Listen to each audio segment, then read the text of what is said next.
$1 million listings. Hello, if you are thinking about moving to the Seattle or Bellevue area and want to know what kind of a house you can get for a cool $1 million, today we are going to be talking about what $1 million buys you when it comes to real estate in the Seattle Bellevue area.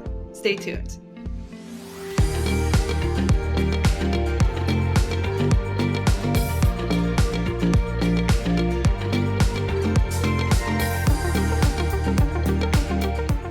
So if you are thinking of moving to the Seattle area, or maybe you're already here and you want to move up in property, we are going to be talking about lifestyles of the rich and famous $1 million homes. Sadly, not so much. The $1 million price point in this area is actually just about average.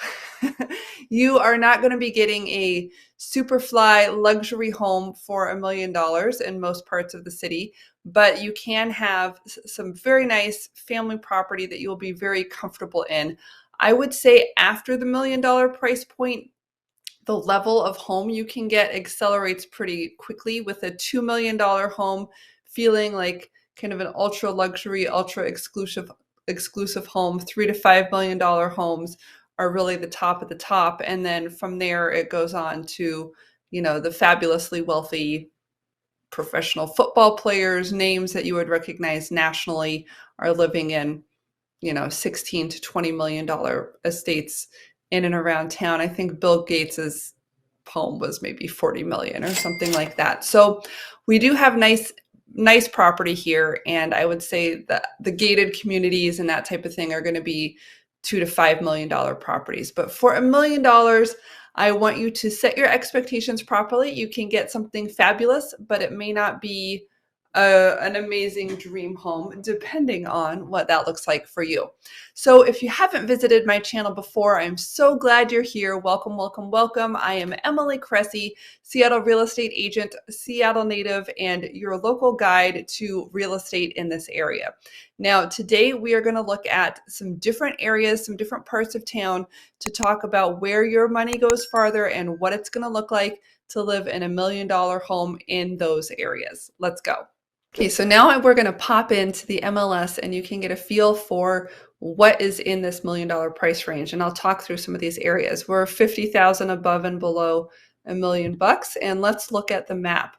So here, just to get you oriented, this high density area on the west is Seattle. The high density area on the east is Bellevue. These are where the downtowns are.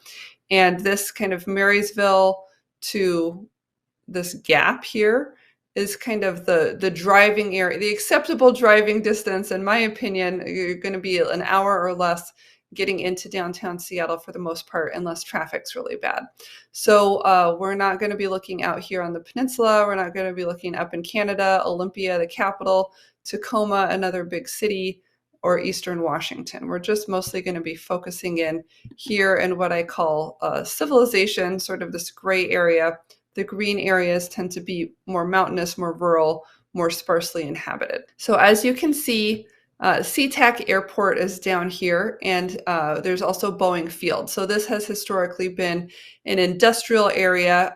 We have the Port of Seattle with cranes and things going on up here in the water, trains, planes, automobiles, all sorts of things going on, making South Seattle historically a little bit more industrial. So there's less residential there, and there's less $1 million residential there. Going on to the east side of the lake, the Bellevue side, this is going to be more densely populated with $1 million homes because it's so expensive that most of the homes there actually cost more than $1 million, or a higher percentage of them are going to be more expensive. The North Seattle area tends to be the place where I would expect to see most of these properties. This has historically been a very popular suburb. Shoreline up here has great schools compared to the city of Seattle, which a lot of people don't prefer to live within the city limits. But let's just zoom in on some of these areas and see what's happening. So let's start at the top. So Mill Creek is the first place where I really see a concentration of homes. So let's take a look at some properties here. This is considered kind of a fancy, nice suburb outside of Linwood, Mukilteo, Bothell, And you're going to get a nice home here, a nice home, a nice lot, very kind of upper end residential is the feeling. So this has been, I would say, built more recently, younger homes and nice developments where it's all, all the whole development was built at the same time. This one is 3-bedroom, 2-bath. And sometimes these are in like homeowners association developments. They might be near a golf course. There are other things that are extenuating to kind of raise the prices, keep the values high here. The challenge with the more recent construction in the last 10 to 20 years has been lot size. This is only a 5,000 square foot lot. So they tend to really cram a lot of properties into the available land just because there's not a lot of available land. This here, we're edging up into the Everett school district. Everett addresses are not as popular for the most part. So Mill Creek is one area to consider, especially if you have any need to go into Everett, or if you want to be able to hit both Seattle and Bellevue, both sides of the lake. Now let's look here in kind of the shoreline area. So this line about right here, 145th, is the demarcation between Seattle and shoreline. And so the shoreline schools have historically been good, and the Seattle schools have had some challenges. So let's see what we can get for our money here in the shoreline area. This is a development lot. Here's a new construction townhouse, I believe. Oh, it says detached construction homes. So a lot of times what they'll do is when they have to have those high density homes, legally it's a condo, which allows them to build the homes closer together. But architecturally, structurally, it's a single family freestanding house. So these are functioning like a condo in that there's an HOA, there's condo documents on the deed. It looks like a house. It's got a 2-car garage and its own entry. So that's nice. They've got a couple of those. Here's a nicer older home, 4,000 square feet. Wooded estate, beautiful lot on this property, and some really interesting architectural details here. It looks like this is some kind of a historic home, one of the first 8 in Lake Forest Park. Lake Forest Park is adjacent to Shoreline. It's next to Kenmore, and it's a very woodsy, hilly kind of entree from Shoreline going east toward Lake Washington and the hill down to the lake in that direction. So that's kind of interesting. A lot of people, especially younger buyers, tell me that they're not comfortable with older homes because they're concerned about maintenance issues and that type of a thing. But you can get more for your money. Mount Lake Terrace is a little north of Shoreline. It's between I-5 and 405. Okay, so let's go back out here and take a look at, so here are some of our popular Seattle areas. This is Magnolia, and you can't get anything in Magnolia for $1 million right now, but you can get some here. It looks like a little closer to the freeway in the Queen Anne area. We might be seeing some condos and things here. And then up this way is Ballard. So let's take a look at these separately. My sister's first house was in Ballard, and she really liked that for a while. It had great commute access to downtown Seattle, although the bus made a lot of stops, which kind of slowed down her trip. She lived in a townhouse, a 3-story townhouse, and they're really doing a lot of redevelopment in the Ballard area, which has historically been kind of an old fishing village when it was first founded, probably 100 years ago. Okay, so Finney Ridge, beautiful older home, nice floors, very quaint. The older houses may or may not have been remodeled. So sometimes, I mean, they've all probably been remodeled to some degree. Let's see, this house was built in 1910, just to give you an idea. And so the level of remodeling, the time at which things were remodeled is really the question here. And a lot of people really like the character of these older homes. Typically, the square footage is going to include the upstairs primary space and then the basement where the laundry is and the big rec room is, and it may be finished out to some degree or another.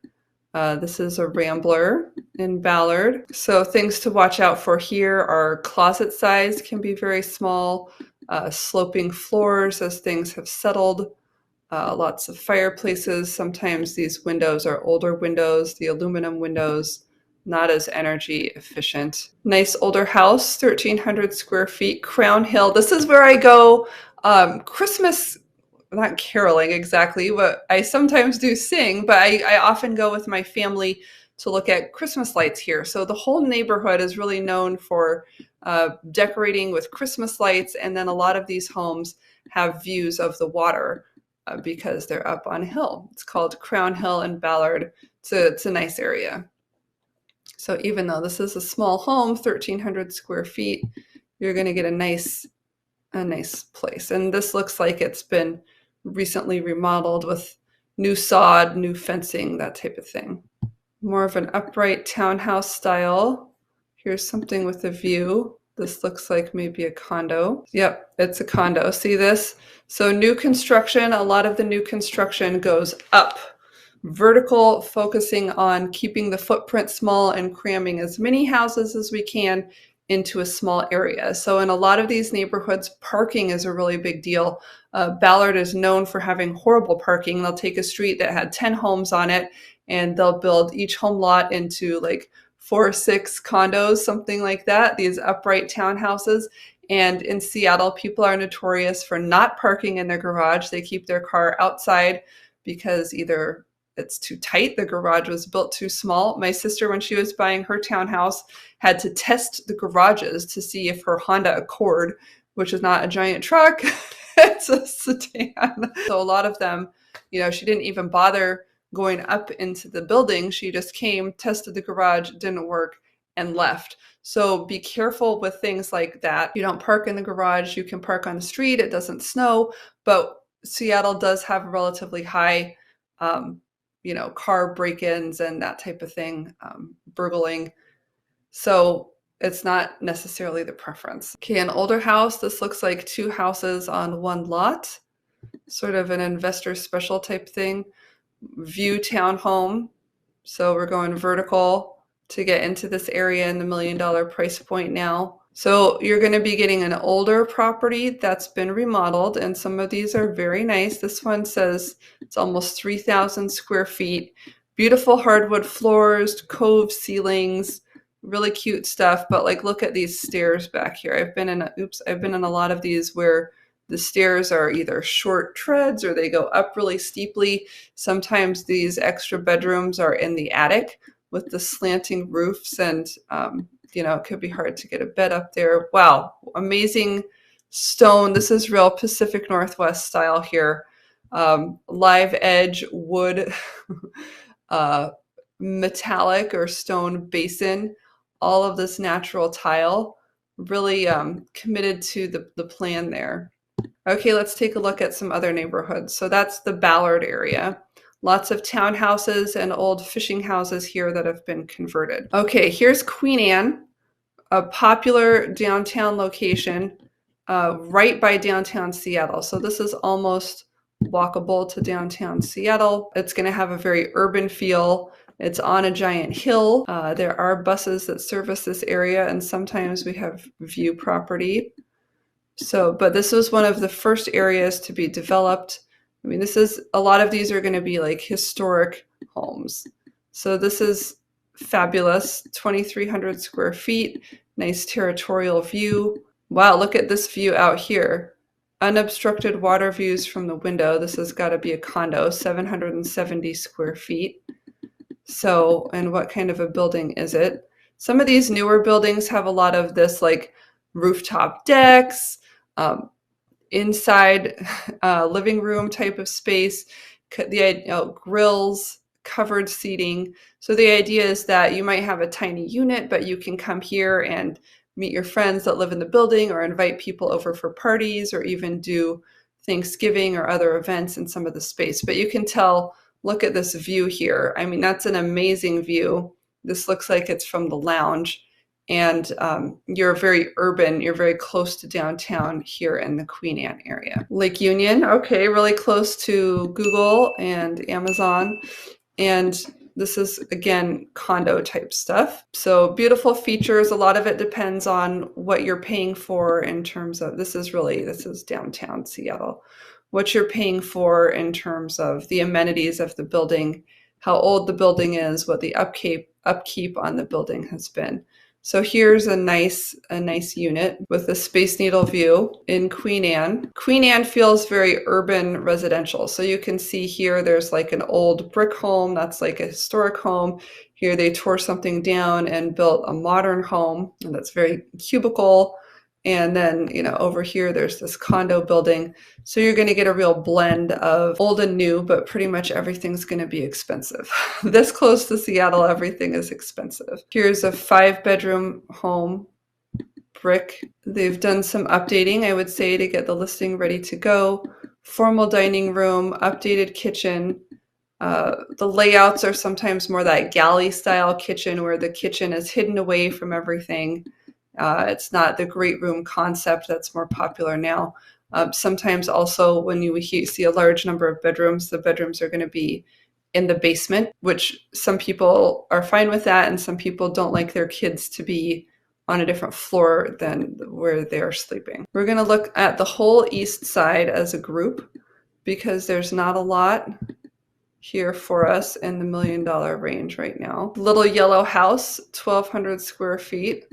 Older building, but I'm sure nicely updated inside. It looks fine inside. White paint, hardwood floors. A lot of these older homes will have real hardwood floors, which is nice. Here's a 2-bedroom condo, and this is an end unit in a top-rated Issaquah school district in Bellevue. So this is some other type of condo. So are you guys noticing a trend here? To get into the Bellevue area, you're going to be in a condo for $1 million. End unit townhouse. You're going to be in a nice house. It's going to be a condo, but the interior will be nice. Here's a great one. This is a single family house, 2,400 square feet. The Cottage Lake area. So this is your typical, it looks like a split entry, 2-car garage, really typical floor plan. You've got the living room, the dining room, the kitchen, 2 or 3 bedrooms down here, and then you go downstairs, maybe an extra bedroom and a rec room. All right, so here we still are on the east side. So here we are getting, up closer to $1 million. We're getting into the single family house range. Here's a 3-bedroom, 2-bath. It's only 1,100 square feet.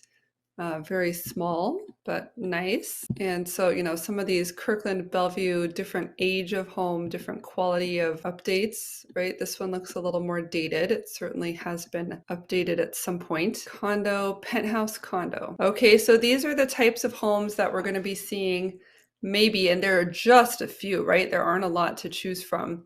But for $1 million, you can get into a single family house or a more luxurious type of condo, potentially with water view. So that's what's available on the east side. All over here, right? Only 17 were on our list. And any other areas? I think the only other area that I want to highlight that's kind of popular, it's gone through phases, up and down and all around, but this area called Capitol Hill is right across from downtown Seattle, and it has some amazing properties with amazing views. This is definitely an urban area. You're going to have almost walking to work capability in downtown Seattle. So we're going to get condos and apartments. We're going to get old Victorian homes. And this is a fabulous, amazing. This is just amazing. This is an urban lifestyle opportunity right here for $1 million. It's 957 square feet. 1 bedroom. So this is a condo, and the HOAs are $800 a month. So not to be sneezed at, but for the right person who wants that city living in a neighborhood, Capitol Hill is probably our most urban neighborhood type of place.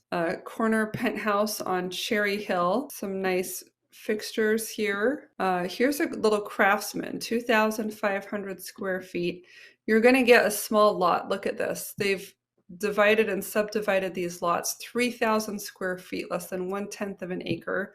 So getting in here, getting parked is the big deal. But once you're in, you've got 2,500 square feet. These tend to be older properties that have been remodeled. So really, again, watch for settling, level floors, that type of thing. Here's a cool new, it looks like a townhouse, 1,500 square feet. Nice new everything on the inside of that. Another one, redevelopment or investment opportunity. This looks like a 4-bedroom home, 1,200 square feet, craftsman. It's got a little yard, place to park your car. So check out the views. These are the cranes in South Seattle. This is a famous historical building in sort of the Pioneer Square area, and over here is the football stadium. So you've got some amazing views here, but it's a 2-bedroom, 1,000 square foot unit. Last place I want to highlight is Issaquah. This area has been very popular. It has great access to the east side and Bellevue, and is not bad for getting into Seattle. You can just hop on I-90, go across Mercer Island. This is a free, no toll bridge, unlike 520, which does pay a toll. And it's been becoming very popular lately. Lots of new construction in this area. We're seeing some townhouses here. They have a Salmon Days festival. They're right tucked into the foothills of the mountains, so you'll get some bobcats and that type of thing, bear sightings. That looks like it might be a sauna. Oh, I thought this was, okay, this is like a big barrel sauna. For some reason, I thought that was like a sticker superimposed over the picture, but this is a big circular sauna. You open this glass door and go sit inside it. So a lot of people in Issaquah like to go east into the mountains for hiking, skiing, cross country, that type of thing. A lot of people will have bigger lots with chickens. I've seen HOA communities that are horse friendly here.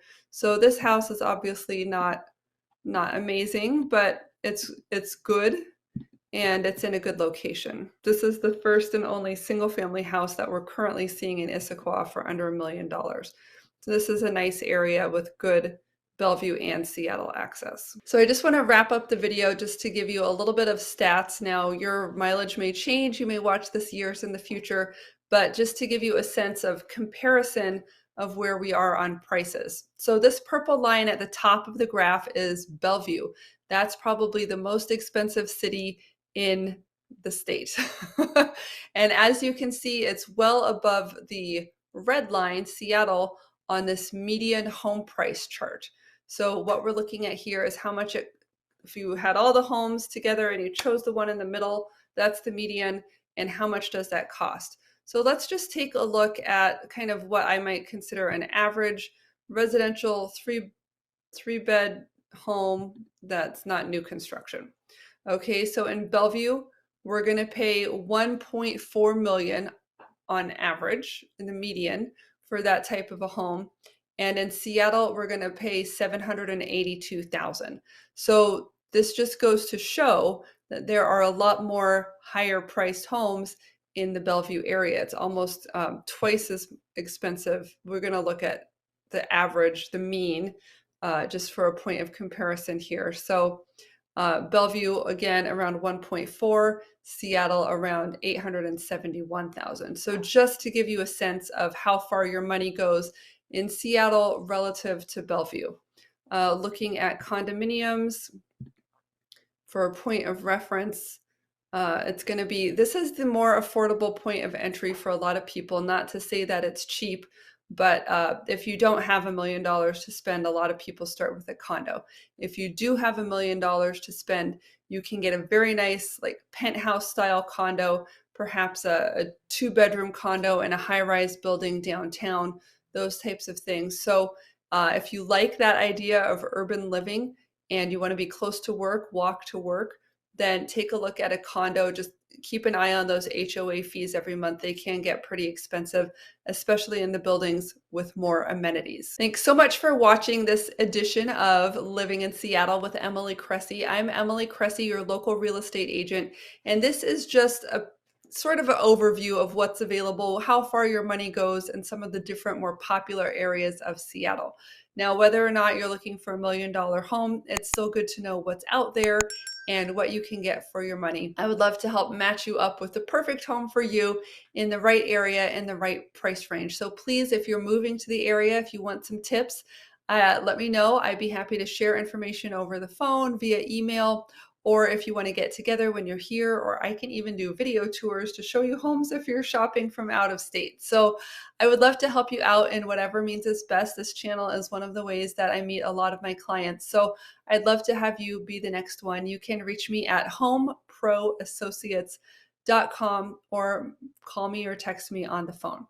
Looking forward to connecting with you. In the meantime, I've got some other videos coming up, which I think you're really going to enjoy. Until then, I'll see you on the next one.